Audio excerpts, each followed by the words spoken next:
That gut punch feeling, you know the one. The sudden dip in confidence, that moment you realize, okay, that didn't go as planned. We all experience failure. But what if that often painful, seemingly negative experience isn't just an obstacle to overcome, but actually one of the most powerful catalysts for your greatest successes? Welcome to a deep dive into the fascinating world of failure. Not just how to survive it, but how we can truly learn from it to unlock greater achievements and, well, profound personal growth. And for the deep dive, we're drawing insights from two really valuable sources. One is 4 lessons to help you learn from failure over at business.com. Okay. And the other is why learning from failure is your key to success from BetterUp. Great sources. Yeah. So our mission today is basically to unpack these articles, pull out the most important nuggets, and give you a kind of shortcut to understanding why failure isn't just, an inevitable setback, Right. but actually an essential component of progress. And hopefully we'll uncover some surprising facts and actionable insights for you along the way. Okay, so let's unpack this first. We commonly define failure as simply not succeeding, but when we really dig into the sources, what does that look like in the, messy reality of business and life? Yeah, it's interesting because failure can cover so much ground. At its core, it's basically a deviation from an expectation or a goal you set. So for a business, this could be anything from like a sales pitch falling flat, Yeah. or maybe an email marketing campaign that just yields 0 results. Yeah, happens all the time. Or even internal stuff, right? Yeah. Issues with hiring and training that kind of prevent growth. And then, of course, there's the most devastating scenario, when a business simply fails to turn a profit and has to close its doors, which, brings huge emotional and financial consequences. And it's not just the big dramatic collapses either, is it? The sources give examples that probably hit closer to home for a lot of us. Definitely. Like a student not getting the grade they wanted even though they studied really hard. Or a job seeker sending out, say, 50 applications and hearing nothing back. 0 interviews. Oof. Or even a new manager whose team isn't quite delivering and suddenly their own leadership skills are being questioned. These are things, unfortunately, many of us can relate to. Absolutely. Yay. And that makes you wonder, right? If failure is so common, so universal, why do we still cling so tightly to this myth of overnight success? Yeah, that's a great point. There's that famous quote from Facebook co-founder Dustin Moskovitz. Someone asked him about their quick success. Uh-huh. And he said something like, if by overnight success you mean staying up and coding all night, every night for 6 years straight, then yeah, it felt quite tiring and stressful. That really does puncture the myth, doesn't it? It just shows how much, invisible effort goes into what looks like an instant win from the outside. Exactly. And that idea of learning through trying, through things not working, it makes me think of Thomas Edison. Oh, yeah. The classic example. Right. His associate, Walter Mallory, was apparently complaining that Edison hadn't gotten any results after tons of work. And Edison's reply was legendary. Results. Why, man, I have gotten a lot of results. I know several thousand things that won't work. Yeah, it frames failure as, discovery. Exactly. It almost seems like failure isn't just a byproduct, but maybe an active ingredient in the process. Well, connecting that to the bigger picture, the sources are really clear on this. True success, whether in business or just life, it's rarely achieved without hitting some bumps, some failures along the way. There's that saying, failure itself doesn't stop people. It's how people handle failure that stops them. So what does this actually mean for us then? Learning from failure is crucial because, well, Eric Melka, he's a managing partner at Strategic Brand Investments, he put it nicely. He said it fosters growth, resilience, and adaptability. Right. Those 3 things are key. Yeah, and think about it.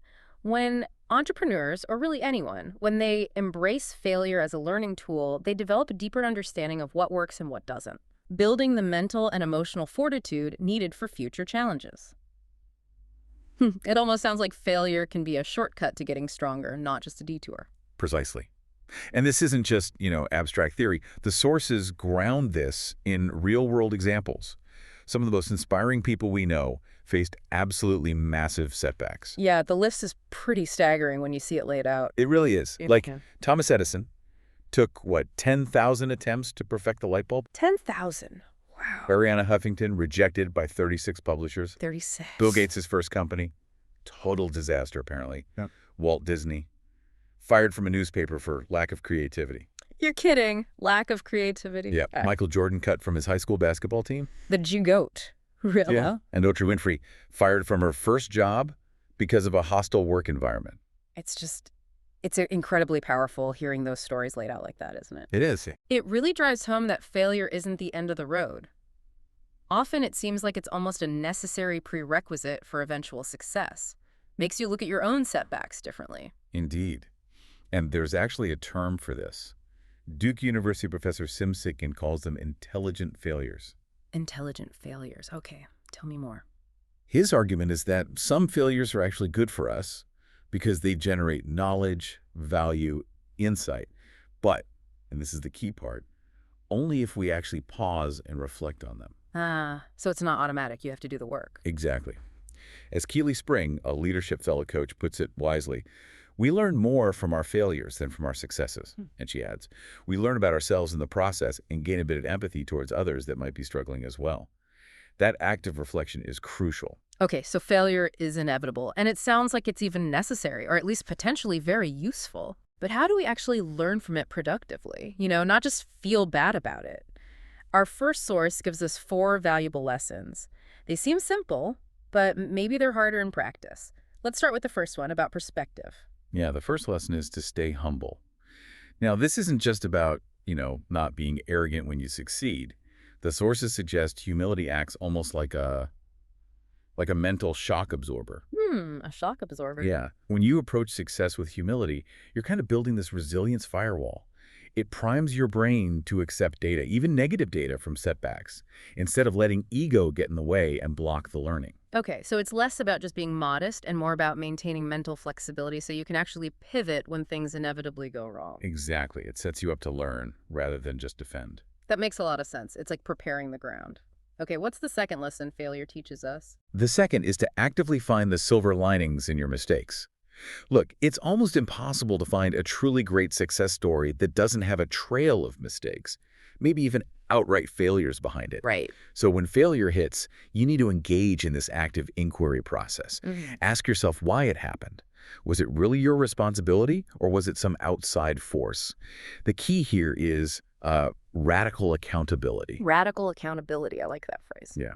Celie Arias, she's the CEO and founder of the Grown Ass Business, recommends by embracing your mistakes as part of the journey, you're not just taking responsibility, you're cultivating resilience and a growth mindset that will serve you well in the long run. It's really about seeing the mistake as a data point, not as some final judgment on you or your abilities. That combination, digging into the accountability but framing it within a growth mindset, that sounds like a really powerful way to extract value. Okay, what's number 3? The third lesson is to embrace change. Now, this is tough for a lot of people, right? We get comfortable with routine, even if that routine isn't actually working that well anymore. Guilty as charged sometimes. Yeah, me too. But sometimes, especially after a big failure, you just have to change things, maybe drastically. You might even need to start over from scratch on something. And the sources say that sitting back, really considering the necessary changes without defensiveness, and then actively embracing them, that encourages healthy mental growth and development, which is absolutely essential for any entrepreneur or really anyone facing complex challenges. It really speaks to the need for fluidity, doesn't it? We often fight change, but it sounds like failure almost forces that adaptability on you if you let it. If you let it, yeah. Okay. And the fourth lesson. The fourth one is about needing to filter your ideas. This is interesting. When you're riding high, when you've had some success, it's really tempting to jump on every exciting new idea that pops into your head. Oh, yeah. The shiny object syndrome. Exactly. New products, side ventures, bold marketing campaigns. But the sources strongly advise, slow down, pause. Okay. Because for every truly good idea, there are often 100 bad ones or maybe just ill-timed ones, and jumping on too many without thinking them through could really devastate a business or derail your personal goals. So it's about capturing the ideas, sure, maybe taking notes, but then letting them marinate a bit, assessing them with a colder eye later. Precisely. Eric Malka suggests using key criteria, is there real market demand? Is it scalable? And crucially, does it actually align with your core mission or values? Right, alignment is huge. Yeah, and Celie Arias adds a great question to ask. If you have a specific quarterly or yearly goal, does this new idea get you closer to achieving it? Or is it just a cool concept that might sidetrack you and your team? Filtering isn't about killing creativity. It's about discipline and staying focused on the long-term vision. Okay, so those 4 are really practical. Stay humble, find silver linings, embrace change, filter ideas. But beyond those, the sources go even deeper, right, into some of the maybe less obvious benefits that failure can bring if we really lean into it. Yeah, absolutely. There are several other really profound shifts that can happen. For instance, failure can actually foster creativity. Oh, so. Well, when the traditional paths fail, when the obvious route is blocked, it forces you to look for novel, maybe unconventional solutions. It pushes you out of your comfort zone. I see. Okay. What else? It teaches you who to trust. When things go wrong, you often see people's true colors. It can reveal who your reliable partners or supporters really are, and maybe make you a bit less naive in future ventures. That's a tough but valuable lesson. Yeah. You also come to understand the value of your offerings better. Maybe a failure forces you to reassess why something didn't connect and find new, clearer ways to communicate its worth. Okay, like refining your message. Exactly. And crucially, it helps you learn to listen to yourself. Failure often comes with a lot of noise, negative feedback, self-doubt. Learning to tune that out, trust your own judgment, and build that inner confidence is huge. That sounds incredibly important, tuning out the noise. And maybe the most powerful one. Failure makes you more resilient. Each time you face a setback, get knocked down, and find the courage to get back up and try again, you're building that resilience muscle. It can make you eventually kind of fearless in facing future challenges. So how does this actually work then? What's the mechanism? How does hitting a wall actually turn into learning and growth? Well, the sources suggest it works in a few key ways. First, failure often, quite literally, puts us back to square one. Okay. If you didn't succeed, by definition, that you can't just approach the same task or goal in the exact same way again and expect a different outcome. It forces you to find new strategies. Right. It breaks the old pattern. Exactly. Second, failure forces us to examine what went wrong. This reflection piece is just critical. You have to sit with it, pinpoint what specifically didn't work, and figure out how to course correct. You can't just ignore it and move on. So analysis is key. Absolutely. And third, failure allows us to innovate because, the old saying, you can't keep doing the same thing and expect different results. Identifying where you went off track creates this fertile ground for implementing new ideas, new approaches, new strategies. And that's what ultimately drives innovation and creativity. This really sounds like a roadmap, doesn't it, for how to actually benefit from setbacks, not just, endure them. Yeah, I think so. So what are some practical tips? What do the sources offer for learning from failure gracefully, effectively? Okay, so they offer 5 key, pretty actionable tips. First one, don't give up. Simple but hard. Very hard sometimes. Persistence is just vital. And they suggest if a big goal feels overwhelming after a failure, break it down. Focus on smaller, manageable wins to keep yourself motivated and prevent getting totally discouraged. Okay, small wins. Got it. Number 2. Number 2 is adopt a growth mindset. We touched on this, but it's fundamental. You have to want to learn from the failure. Right. It's an active choice. It really is. It means consciously seeing challenges as opportunities, pushing through setbacks, being open to constructive feedback, and genuinely believing you can learn and adapt. The opposite, a fixed mindset where you think your abilities are static, just doesn't set you up for success when things go wrong. Makes sense. What's third? Third is practice inner work.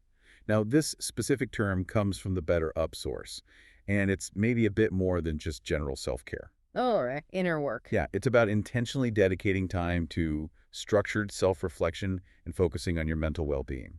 Think of it as like a deliberate practice. It's like journaling or meditation, maybe. Could be. Or a focused morning walk, a specific mindful moment. The point is, it's aimed at actively processing your experiences, including failures, to cultivate clarity. They frame it not just as a feel-good thing, but as a strategic tool for boosting clarity, productivity, and creativity, especially after setbacks. Interesting. Strategic self-reflection. Okay, number 4. Number 4 is be courageous. Look, it takes courage to try something where you might fail, but it arguably takes even more courage to get back up and try again after you have failed. The source shares this great little anecdote about a 4-year-old snowboarder. Her dad put a mic on her, Oh, yeah. and you can hear her saying, clear as day, I won't fall. Maybe I will. That's okay, because we all fall. Wow. From a 4-year-old. Yeah, that's the kind of mindset, that willingness to embrace the whole process, And tumbles and all. That's brilliant. Okay, and the 5th tip. 5th is build mental fitness. This ties it all together. View failure not as like an endpoint, but as just part of an ongoing learning journey. When you hit a failure, actively ask yourself, okay, what skills can I develop here? What tools can I pick up because of this experience? Building that mental fitness equips you to handle life's inevitable ups and downs more effectively. It turns adversity into strength, basically. This whole deep dive has really shifted how I think about failure. It's gone from something to dread and avoid to potentially a really powerful tool for self-improvement. Absolutely. And to kind of wrap this segment up, the sources offer some incredible wisdom from really diverse voices throughout history. It puts our whole discussion into a much broader context. Yeah, these quotes are fantastic. They really hammer home the points we've been talking about, offering that timeless perspective. Want to share a few? Yeah, let's do it. How about Winston Churchill? Success is not final. Failure is not fatal. It is the courage to continue that counts. So powerful. And Salvador Dali. Have no fear of perfection, you'll never reach it. Which ties into not fearing failure, right? Exactly. Ooh, and Maya Angelou. You may encounter many defeats, but you must not be defeated. In fact, it may be necessary to encounter the defeat so you can know who you are, what you can rise from, how you can still come out of it. That speaks to the self-discovery aspect we mentioned. It really does, Theodore Roosevelt. It is hard to fail, but it is worse never to have tried to succeed. A classic. And Johnny Cash, I love this one. You build on failure. You use it as a stepping stone, close the door on the past. You don't try to forget the mistakes, but you don't dwell on it. You don't let it have any of your energy or any of your time or any of your space. Don't dwell on it. That's key. Lupita Nyong'o puts it beautifully, too. It's only when you risk failure that you discover things. When you play it safe, you're not expressing the utmost of your human experience. Wow, that elevates it even further. And Malcolm X had a really sharp take on how adults often internalize fear of failure compared to children. He said, basically, children aren't ashamed of failing. They just get up and try again. But adults become so afraid, so cautious, so safe, that it is why so many humans fail. He felt many adults resign themselves to failure. That's quite a statement. Makes you think. Definitely. And Amelia Earhart, talking about women needing to try things, said, when they fail, their failure must be but a challenge to others. Failure as inspiration. Failure as a challenge. I like that. And finally, maybe summing it all up, Bill Gates. It's fine to celebrate success, but it is more important to heed the lessons of failure. The perfect closer for that list. Heed the lessons. We've really shifted our perspective today, haven't we? I think so. This deep dive has clearly shown us that failure, well, it's not a destination. It's a vital, often painful, but ultimately transformative part of the journey. It's a stepping stone, a profound teacher, and actually a real catalyst for growth if you let it be. The core message really seems clear. Everyone experiences failure. Everyone. And often it's actually the fear of failure that holds us back much more than the failure itself ever could. That's so true. The fear is often worse. Yeah. And by embracing it, going into it with the right mindset, that growth mindset, the humility, that willingness to reflect you, can unlock these invaluable lessons. And you build that essential resilience, that mental fitness that will just serve you so well throughout your entire life. So after exploring all of this today, what does this all mean for you listening right now? As you reflect on everything we've explored, maybe think about this. What specific failure, big or small, have you perhaps been avoiding truly reflecting on? And what crucial insight might it be just waiting there, ready to reveal itself, that could actually propel you forward in a powerful, maybe even unexpected way?